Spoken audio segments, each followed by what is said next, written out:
नमस्कार दोस्तों, आज की क्लास में हम आपका स्वागत करते हैं, अभिनंदन करते हैं। हमारा नाम है जसकरण, हम हैं एसएसटी के विद्यार्थी हैं।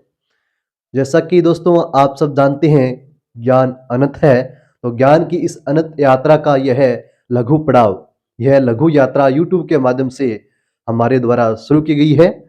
तो इसमें हमसे त्रुटि का रह जाना स्वाभाविक है।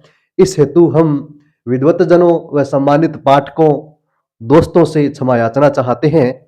आपका भावी मार्गदर्शन हमारे द्वारा की गई त्रुटि को सुधारने हेतु मार्ग प्रशस्त करेगा।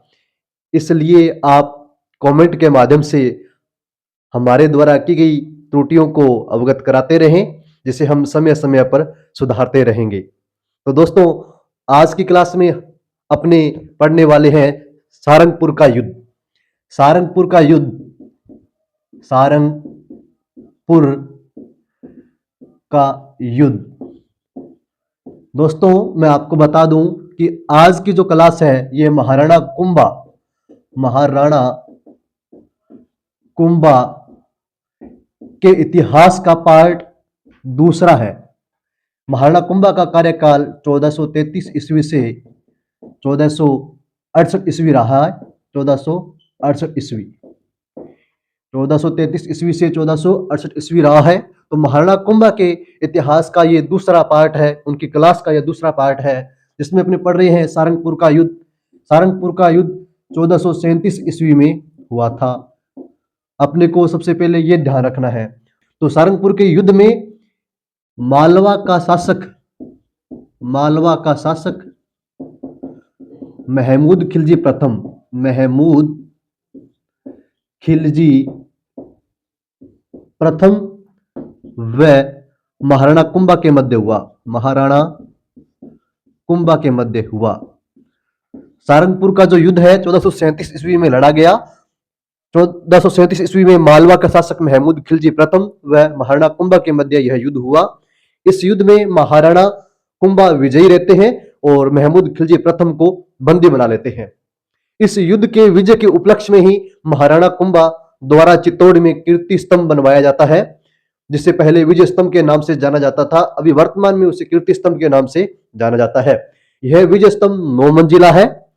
इस विजय स्तंभ का जो निर्माण कार्य 1440 ईस्वी में शुरू किया गया था और 1448 ईस्वी को पूरा हो गया था इसका कार्य। तो विजय स्तंभ, जिसे अभी वर्तमान में कीर्ति स्तंभ के नाम से जानते हैं, इसके जो वास्तुकार है वो है कुंभलगढ़ के जो वास्तुकार है मंडन, वो ही कीर्ति स्तंभ के क्या है, वास्तुकार है। क्योंकि आप सब जानते हैं कि महाराणा कुंभा के समय अगर कोई शिल्पी हुआ है, कोई वास्तुकार हुआ है, तो वो कौन था? मंडन था। तो कुंभलगढ़ में जो कुंभलगढ़ दुर्ग का निर्माण किया गया था वह महाराणा कुंभा के समय में किया गया था और मंडन, उसका शिल्पी कौन था? मंडन था।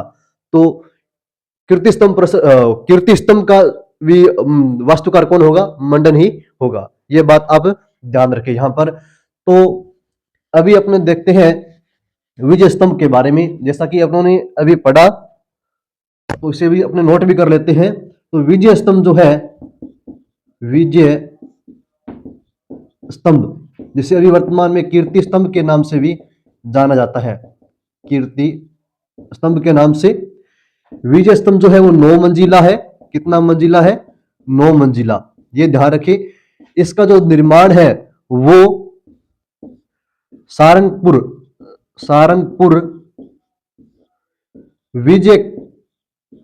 विजय के उपलक्ष्य में बनवाया गया। विजय के उपलक्ष्य में बनवाया। किन्होंने बनवाया? महाराणा कुंभा ने बनवाया। और इनके शिल्पी कौन है? इनके वास्तुकार कौन है? मंडन ही है। कौन है? मंडन। ये आप बात ध्यान रखिए।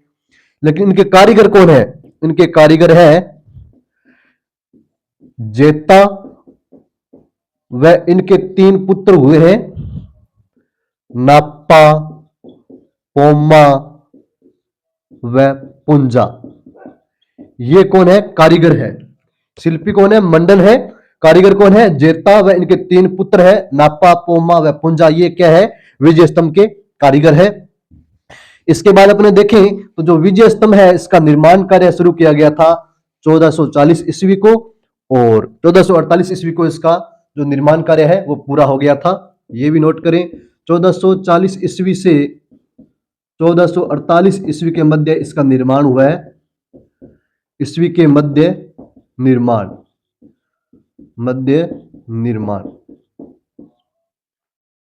विजय स्तंभ जो है, इस विजय स्तंभ को महाराणा कुंभा ने अपने इष्ट देव भगवान विष्णु के निमित्त बनवाया था। तो ये जो विजय स्तंभ है, ये जो कीर्ति स्तंभ है, महाराणा कुंभा के इष्ट देव भगवान विष्णु को समर्पित है। ये आप बात नोट कर लीजिए। उसके बाद अपने देखते हैं विजय स्तंभ के अंदर, इस विजय स्तंभ के अंदर व बाहर मूर्तियां बनी हुई है। मूर्तियां बनी हुई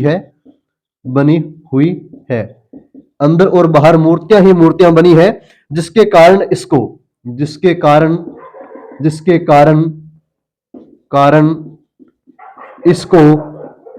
मूर्ति कला का संग्रहालय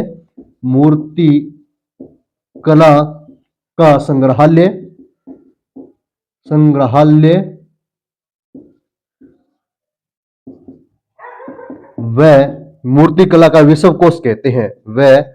मूर्ति कला का विश्व कोश कहते हैं।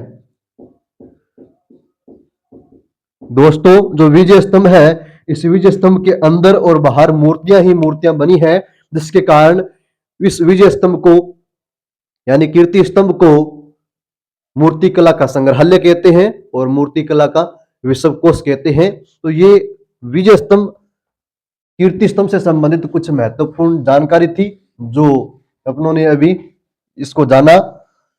और जो ये मूर्तियां जो बनी हुई है, ये अलग अलग देवों की बनी हुई है, ये भी ध्यान रखें। अपने एक अलग क्लास के माध्यम से इसके बारे में पूरी जानकारी प्राप्त करेंगे। तो उसके बाद में आपको ध्यान रखना है कि एक ग्रंथ है अकबरनामा ग्रंथ के रचयिता कौन है? अबुल फजल है। कौन है? अबुल फजल। इस ग्रंथ में भी, अकबरनामा ग्रंथ में भी महाराणा कुंभा व मालवा के शासक महमूद खिलजी प्रथम के मध्य हुए युद्ध के बारे में जानकारी मिलती है। दोस्तों, सन 1443 ईस्वी में महमूद खिलजी प्रथम द्वारा कुंभलगढ़ पर आक्रमण फिर से किया जाता है और इसमें भी वो क्या रहता है? असफल रहता है। इसके बाद आप ध्यान रखें, सन 1438-39 ईस्वी को, सन 1438 और 39 ईस्वी को आप ध्यान रखें। सन 1438-39 ईस्वी को महाराणा कुंभा द्वारा मारवाड़ से मंडोर छीन लिया जाता है। सन 1438-39 ईस्वी को ही एक घटना होती है मेवाड़ में। राव जो रणमल है, मारवाड़ के शासक, उनकी हत्या कर दी जाती है। राव रणमल की जो प्रेमिका है, उन भारमली, उनके सहयोग से राव रणमल की हत्या कर दी जाती है। क्यों? क्योंकि जो राव रणमल है वो महाराणा मोकल के संरक्षक थे और महाराणा कुंभा के भी संरक्षक थे। महाराणा मोकल जो है वो इनके भांजे थे राव रणमल के, और ये जो महाराणा कुंभा है वो राव रणमल के क्या थे? दोहते थे। महाराणा मोकल के समय में इनका जो व्यवहार है वो अच्छा रहता है मेवाड़ में, लेकिन महाराणा कुंभा के समय में इनके मन में थोड़ा लालच जाग जाता है, जिसके कारण ये महाराणा कुंभा को अपने रास्ते से हटाने की सोचते हैं। और इस बात की जानकारी मेवाड़ के सामंतों को हो जाती है।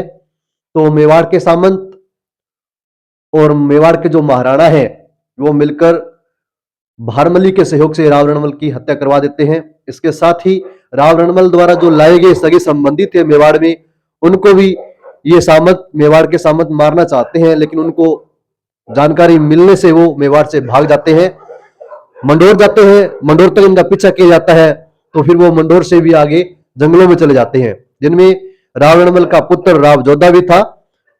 फिर उसके बाद राव जोधा जंगल में रहते हैं और जंगल में रहकर अपनी शक्ति को संगठित करते हैं, और कई बार उन्होंने मेवाड़ पर आक्रमण किए, लेकिन उनमें वो असफल रहे। किसी प्रकार की उन्हें सफलता नहीं मिली और अंततः मारवाड़ व मेवाड़ में संधि होती है सन 1453 ईस्वी में। मारवाड़ व मेवाड़ में संधि होती है, कब होती है? 1453 ईस्वी में होती है। मेवाड़, मारवाड़ व मेवाड़ में संधि, मारवाड़, मारवाड़ व मेवाड़ में संधि कब होती है? 1453 ईस्वी को होती है। इस संधि के तहत मंडोर जो है वो रावजोधा को दे दिया जाता है और रावजोधा द्वारा मेवाड़ से वैवाहिक संबंध स्थापित किए जाते हैं। रावजोधा अपनी पुत्री श्रृंगार देवी का विवाह है मेवाड़ के राजकुमार रायमल से करते हैं। रायमल महाराणा कुंभा के पुत्र हैं। तो महाराणा कुंभा के पुत्र जो महाराणा रायमल है उनसे विवाह किसका होता है? मारवाड़ के शासक रावजोधा की पुत्री श्रृंगार देवी से होता है और वैवाहिक संबंध स्थापित कर रावजोधा मेवाड़ से मंडोर को वापस ले लेता है। उसके बाद में धीरे धीरे इसके बाद में धीरे धीरे नागौर, मेड़ता, सीवी, शिव, सिवाना, जैतारण आदि क्षेत्र को भी अपने ओर मिला लेता है रावजोधा। तो आज की क्लास में इतना ही। जल्द अगली क्लास में मिलेंगे। तब तक के लिए जय हिंद, जय भारत।